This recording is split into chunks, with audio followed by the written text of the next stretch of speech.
Les années précédentes, on a fait du bon travail. Mais cette année, il faut qu'on mette la barre un peu plus haut. Regardez, ça devrait vous plaire, j'espère. Enlève-moi cette borgnole.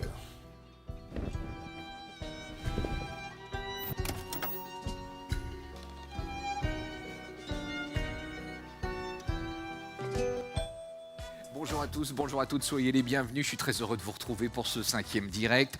Aujourd'hui, nous allons tout savoir sur le son. Le son au service. J'ai le sentiment d'ailleurs qu'une coupure de son peut tout remettre en cause. Mais ça, on le comprendra tout au long de notre émission. On en fera la preuve, bien sûr. Alors, je disais donc, pardonnez-moi, que le son était très important. Le son est au service de la narration et c'est ce qu'on va voir tout au long de cette émission avec plusieurs invités. Nous aurons également la joie de nous intéresser au processus de création du film, de voir l'importance des ingé-sons, comme on les appelle, pendant les tournages, mais aussi lors de la post-production en studio pour le mixage. Et nous passerons bien sûr par la case composition de musique de film qui reste dans nos têtes et qui nous rappelle beaucoup de souvenirs et souvent à la source de nostalgie. Tout de suite, je vous propose d'accueillir les deux premiers invités de cette émission. Il s'agit de Bernard Borel, qui est chef opérateur du son, et d'Hippolyte Richonnier, qui est réalisateur. On les accueille. Applaudissements. Bonjour, bienvenue. Bonjour Hippolyte, bienvenue. Soyez les bienvenus. Merci. On vient d'avoir par l'image et le son la preuve que c'est un élément fondamental, la prise de son, évidemment, qui donne une dimension à l'image. Alors, est-ce que finalement, après beaucoup d'expérience, puisque vous avez 25 ans au service du son, Bernard, quant à vous, est-ce qu'on peut dire que le son est un peu la dernière roue du carrosse aujourd'hui, malheureusement ? Certainement pas. Le son, c'est quand même le support des dialogues, donc du sens, du discours. C'est aussi le médium de l'expression des sentiments, de la peur, des hésitations, du souffle, de tout ce qui est incontrôlé et donc un peu mystérieux, on va dire, moins évident que l'image en tout cas. Pour vous, Hippolyte, en tant que réalisateur, quelle est la place de l'ingé son dans le tournage ? Alors c'est vrai que l'ingé son a souvent cette place, on lui donne cette place de cinquième roue du carrosse, mais je trouve ça vraiment pas normal. Et nous, sur nos tournages, en tout cas, le son est vraiment au centre, voire même presque plus importante que l'image. On a eu la chance de voir plusieurs fois qu'un film, en fait, où le son est un petit peu bancal, pêche beaucoup plus qu'un film où l'image est un petit peu plus bancale. Donc on concentre toute notre expertise pour faire le meilleur rendu possible au son. Mais on a quand même le sentiment que l'ingé son sur un plateau est assez discret, voire même en retrait. Est-ce que finalement ce n'est pas un avantage ? Probablement, mais je pense que cette qualité de discrétion, elle devrait être la qualité de tous les départements. C'est vrai qu'au son, on fait attention d'être discret. Ça nous permet effectivement d'être assez proche de la mise en scène, des comédiens, mais aussi de l'équipe image. Peut-être un petit peu effectivement derrière, mais certainement tout à fait présent en même temps dans les faits, dans le travail, dans la collaboration. Vous parliez de ce lien qui vous unit aux comédiens, aux comédiennes. Vous êtes un peu à l'avant-garde. Parfois, vous avez des discussions un peu indiscrètes parce que vous êtes les grandes oreilles un petit peu du plateau. Est-ce que les comédiens se lâchent, oubliant qu'ils sont sonorisés ? Alors ça, oui, ça peut leur arriver effectivement d'oublier. C'est à nous de leur montrer, bien leur faire comprendre que nous sommes des alliés, donc d'une certaine manière, on filtre ce qu'ils peuvent raconter. Et dès qu'on entend quelque chose d'un peu indiscret, on va couper les micros. Mais on a aussi une relation plus directe avec les comédiens, très importante pour les comédiens, pour nous aussi, mais beaucoup pour les comédiens, pour les rassurer, les mettre en confiance, parfois leur donner un petit conseil s'ils le demandent, tout en respectant bien sûr la hiérarchie et l'importance de tous les départements. De votre côté, Hippolyte, je rappelle que vous êtes un ancien élève de l'ESSEC de l'Arfis. On vous doit notamment le dernier banquet. C'est un icône que vous avez réalisé, qui a été récompensé. Est-ce qu'il vous arrive aujourd'hui de vous concentrer sur le son et pas sur l'image quand vous êtes en tournage ? Alors ça dépend des prises, mais les prises où le son est du coup vraiment mis en avant, effectivement, on a d'abord le retour image que je regarde en direct, et ensuite je vais voir le réalisateur, excusez-moi, l'ingénieur du son, je me concentre vraiment, je ferme les yeux totalement et on se concentre vraiment sur le casque, sur ce qui s'est passé, sur l'intonation de voix des acteurs, ce qui permet de faire des retours beaucoup plus précis et de parler plutôt avec des émotions et de leur dire sur quel mot, pourquoi pas donner une intonation spéciale et compléter leur jeu. On va parler maintenant des repérages. Évidemment, avant les tournages, il y a cette phase incontournable pour faire un bon travail précis, de qualité, qui réponde au cahier des charges. Auparavant, on faisait un vrai repérage son. Aujourd'hui, est-ce que c'est toujours le cas et pourquoi peut-être ce n'est pas le cas? Alors, c'est peut-être un petit peu moins le cas. Ça reste très important. Ça dépend vraiment des projets. Certains projets où on va avoir la possibilité de faire un repérage important, d'autres un petit peu moins. Les repérages, ça sert à découvrir les décors. Ça sert aussi à rencontrer les équipes, à voir comment les équipes, la mise en scène et l'image en particulier appréhendent la séquence dans un décor. Donc c'est un travail d'équipe.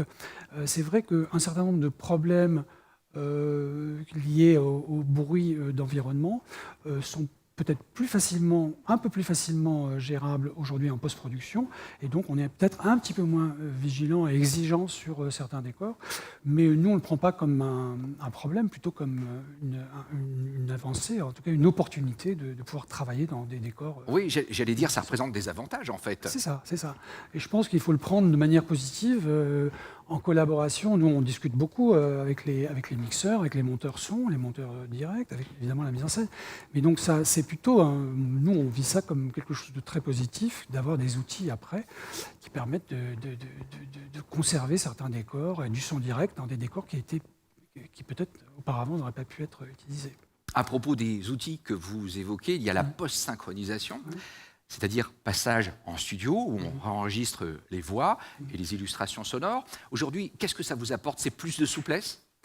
Alors, quand on tourne, on essaye de ne pas penser à la post-synchro et de ne pas se dire « oh ben c'est pas grave, ça on le fera en post-synchro ». On ne travaille pas comme ça. Et les comédiens non plus d'ailleurs. Ça c'est un mythe de croire que les comédiens pourraient se dire « oh ben on fera ça après ». Mais de fait, la post-synchro, ça permet de rattraper des problèmes techniques, mais souvent, peut-être le plus souvent, ce n'est pas des problèmes techniques qu'on va améliorer en post-synchro, c'est du jeu, c'est des problèmes de texte, par exemple, qui n'ont pas été très bien écrits. Donc ça nous incite en retour, nous, chef opérateur du son, ingénieur du son, à être vigilants sur ce qu'on enregistre, pas uniquement la qualité de l'enregistrement, mais sur la matière sur laquelle on travaille, donc sur le texte, par exemple, mais aussi sur le jeu, puisque c'est quand même ça qui est le plus important, en collaboration avec la mise en scène. Vous qui êtes tous deux des professionnels, est-ce que vous êtes en mesure de détecter à la première image, au premier son, à la première mesure, quand il y a eu post-synchro et quand il n'y en a pas eu? Je pense que c'est quand même assez difficile de le dire quand ça a été vraiment bien fait, mais ça m'arrive souvent de tiquer un petit peu en regardant un film et de dire sur la labiale ou alors sur l'intonation par rapport au positionnement des lèvres, tout simplement, de me dire tiens, ça tique et ça a été fait après, ouais. Et vous, de votre côté? Moi, je pense que c'est surtout par rapport au jeu lui-même, plus que par rapport à des aspects techniques. Mais on sent certains comédiens vont être très très à l'aise en post-synchro, donc faire des choses formidables. D'autres, beaucoup beaucoup moins. Et donc à ce moment-là, ça peut se sentir beaucoup. Oui. Bernard, pour terminer notre entretien, au cours de votre carrière, est-ce que vous avez peut-être vécu un épisode particulier, une anecdote à nous raconter, croustillante ou pas, mais une anecdote? Alors c'est vrai que les comédiens oublient souvent qu'on les entend et que tout le monde les entend. Il ne faut pas oublier que sur un plateau, il y a souvent une dizaine ou une douzaine de retours son. Donc un producteur, par exemple, peut très bien avoir un casque. Et les comédiens, une situation classique, c'est les voitures travelling. En voiture, les comédiens oublient complètement, ils sont dans une petite bulle fermée, ils sont deux, en général, ils se mettent très très vite à parler de choses personnelles, et donc tout le monde entend. Et donc là, on est embêté, parce que si on coupe complètement le son, le réalisateur nous dit là, on n'entend plus rien, tu peux remettre le son, s'il te plaît? Je ne sais pas. Et voilà, donc c'est effectivement difficile, ces moments-là. Voilà, donc un métier qui demande du discernement et le sens des détails, évidemment, et de l'écoute, bien évidemment. Merci infiniment, Bernard, d'avoir été avec nous. Merci Hippolyte, à vous. vous restez à nos côtés. On va évoquer maintenant, dans la deuxième partie, la post-production sonore. Et je vous propose, pour débuter, de regarder 2 extraits d'un mixage que notre prochain invité, qui s'appelle Johan Vera, a réalisé. Le premier extrait est uniquement fait avec la prise de son en direct et le deuxième est passé en studio de mixage. Je vous laisse regarder la différence, on en parle juste après. Ce monde rempli de peine, d'angoisse, de doute. As-tu vraiment envie d'y retourner? Docteur? Docteur? Ce monde rempli de peine, d'angoisse, de doute. As-tu vraiment envie d'y retourner? Docteur? Docteur?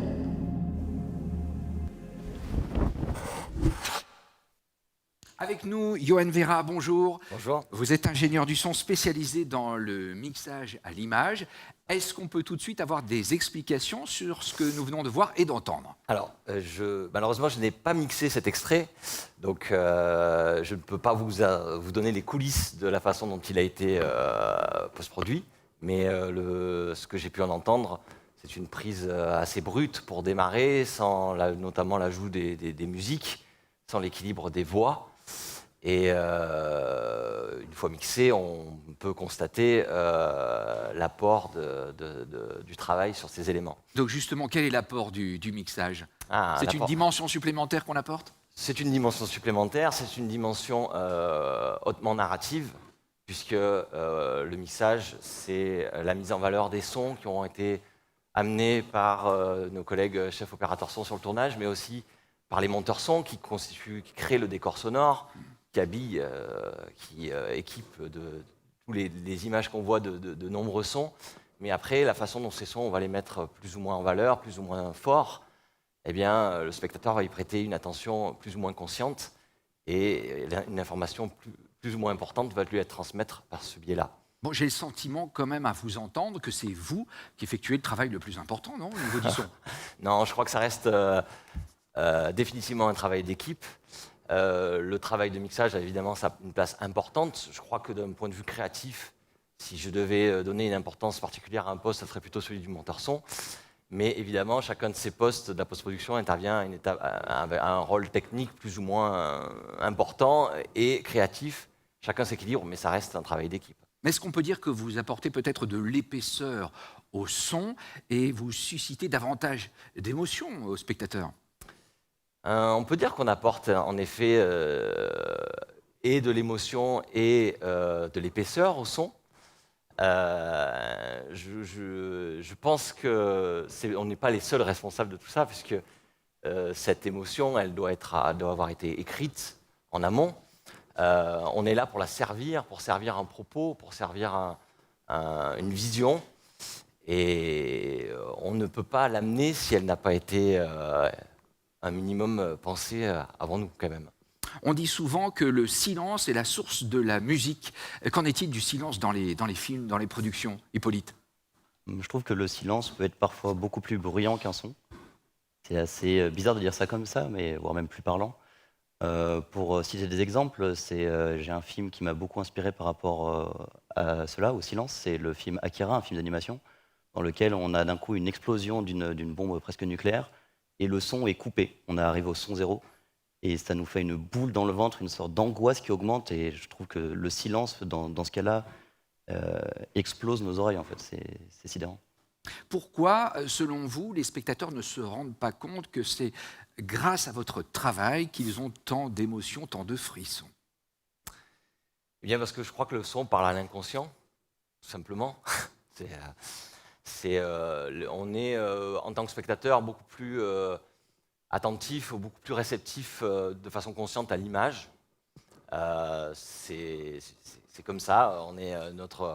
Notre sens visuel semble avoir parlé plus directement à notre conscience. Et le son est là toujours, mais on ne sait pas forcément qu'il est là, mais pourtant l'information qui nous a été transmise par son biais, elle a bien été intégrée, et on ne saurait pas dire parfois pourquoi on comprend mal ou quand on reçoit mal une émotion ou une information. On ne peut pas forcément dire que c'est le son qui manque à cette information qui manque, mais pourtant c'est souvent lui qui vient véhiculer ces informations indispensables qui ne sont pas toujours véhiculées par l'image. Et à l'opposé, si le spectateur capte le travail du son, c'est qu'il a été mal fait? On peut aller jusque-là, Hippolyte? Pas vraiment, parce qu'on peut aussi se dire waouh, le son est incroyable dans le détail, etc.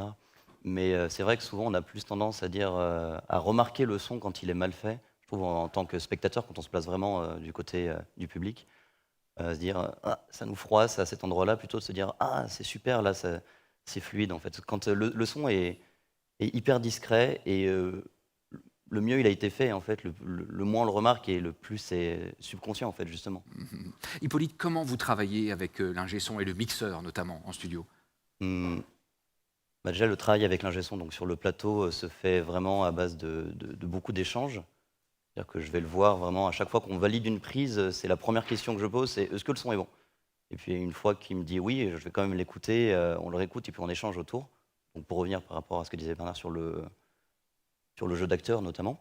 Et ensuite avec le mixage, déjà je laisse beaucoup de liberté. Et en général, je n'écoute même pas les premières versions. Enfin, je lui demande vraiment de travailler de son côté, sans même lui dire comment j'aimerais ressentir, comment j'imagine toutes ces choses-là. Et ça me permet de redécouvrir du coup quelque chose que je n'avais pas forcément imaginé, ou que je n'avais pas forcément pensé, et d'avoir de nouveaux points de vue. Et c'est un métier qui est extrêmement artistique aussi. Et il faut laisser les artistes faire leur travail et puis absorber de tous les éléments pour faire la meilleure chose possible. Le cinéma, c'est effectivement le plus beau métier des métiers parce que c'est un métier qui se fait ensemble. De votre côté, maintenant, un mot sur la musique de film. Oui. La musique, elle transcende tout. Ça Oui. apporte une nouvelle dimension. C'est presque un personnage. Elle est là pour raconter aussi des choses fondamentales, aussi parfois un peu inconscientes, même si on remarque beaucoup plus la musique que le travail du son en général. Évidemment qu'une séquence, en fonction de comment on va la mixer avec la musique, si on choisit de la mettre très basse en gardant le son ambiant, ou si on choisit de la jouer complètement musicale, on va complètement transformer la façon dont le spectateur va recevoir la séquence. Et la musique est évidemment un élément capital. Eh bien, ça tombe bien parce que la musique, c'est le thème de notre troisième partie de cette émission consacrée au son. Alors, vous connaissez toutes les mélodies cultes, hein. On peut penser à la musique de Star Wars, de Jurassic Park, de La Reine des Neiges, d'Harry Potter. Ce sont des films qui laissent évidemment des souvenirs impérissables. Et avec notre équipe, nous avons assisté à un ciné-concert du côté de l'Auditorium de Lyon. Après la représentation et la projection d'un film culte de Charlie Chaplin que vous connaissez tous, The Kid, voici la réaction des spectateurs. On en parle juste après.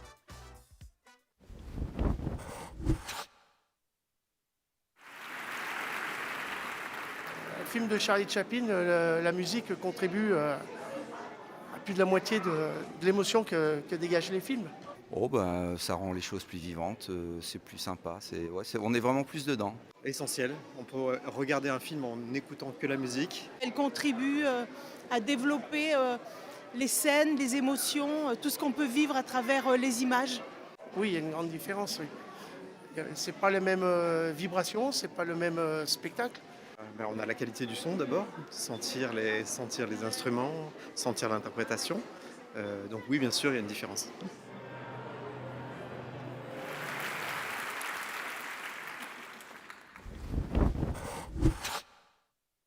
Moi, je vous conseille une expérience à l'Auditorium de Lyon. Ça change tout pour les yeux, mais bien sûr, surtout pour les oreilles. Avec nous, Théophile Hiver. Bonjour Théophile. Bonjour. Vous êtes étudiant en master pour devenir compositeur. Est-ce que vous avez déjà assisté à des ciné-concerts de ce type en tant que spectateur? Alors, en tant que spectateur, ça fait très longtemps que j'ai assisté à un ciné-concert. Et en effet, on ressent vraiment le fait d'écouter de la musique en direct, ça apporte une toute autre dimension que lorsque la musique est directement intégrée au film. Est-ce que vous pensez, pardonnez-moi, mais qu'un film sans musique est un film sans intérêt? Alors, il est tout à fait possible de faire des très bons films sans musique. Je pense qu'un exemple flagrant de cela est, par exemple, Les Oiseaux de Hitchcock. C'est un film qui n'a pas de musique. Et pourtant, on ressent cette oppression. En fait, quand il n'y a pas de musique dans un film, on est beaucoup plus proche de la réalité et on sort complètement de la fiction du film pour vraiment être au niveau des personnages dans le film, comme eux, ils le vivent. Et donc pour moi, c'est tout à fait possible d'avoir un très bon film sans musique. Réaction de Johan? Oui, je crois aussi qu'il ne faut pas réduire la présence ou l'absence de la musique à la qualité d'un film. C'est une composante sur laquelle le réalisateur ou la réalisatrice peut puiser. Mais je pense que c'est un choix fort de se passer de musique et que s'il est bien servi, le film peut être un chef-d'œuvre. Mais vous êtes d'accord que la musique, elle donne une dimension incroyable, elle transcende les dialogues, elle donne une puissance incomparable. Oui, oui, bien sûr. Oui. Alors, il faut que lorsqu'on fait le choix de ne pas avoir de musique, pour moi, il faut vraiment que ce soit un choix délibéré et non un manque de moyens ou un manque d'envie. Pour moi, oui. Allez-y, allez-y, on va demander une réaction à Hippolyte, mais terminé. Oui, en effet, la musique tout doit être choisi, tout doit être contrôlé. La musique est là pour apporter quelque chose en plus, mais si elle n'est pas nécessaire, eh bien, on n'en met pas. Quelle place occupe la musique dans vos films, Hippolyte? Déjà, je suis totalement d'accord avec ce qu'ont dit mes deux camarades. Je pense qu'un film, en fait, c'est une idée artistique, c'est un objectif. Maintenant, oui, sans musique, ça peut desservir cet objectif. Mais la musique, on le voit quand même, je ne pourrais pas te donner de stats, mais dans la grande majorité des films, on a une musique et c'est pas pour rien. La musique offre beaucoup de choses et c'est merveilleux en fait. C'est un art que j'aime tout autant que le cinéma pour dire, dans lequel j'adore progresser en même temps que faire de l'image. Et oui, la musique occupe vraiment une belle place dans mes films. Je suis vraiment inspiré et admiratif du travail de Damien Chazelle, par exemple, Babylone ou encore Whiplash. Ce sont des films musicaux qui tournent autour de la musique et je trouve ça vraiment merveilleux. Tout de suite, pour illustrer votre travail, Théophile, on va écouter un petit extrait d'une de vos compositions et on en parle et surtout, vous allez tout nous dire juste après.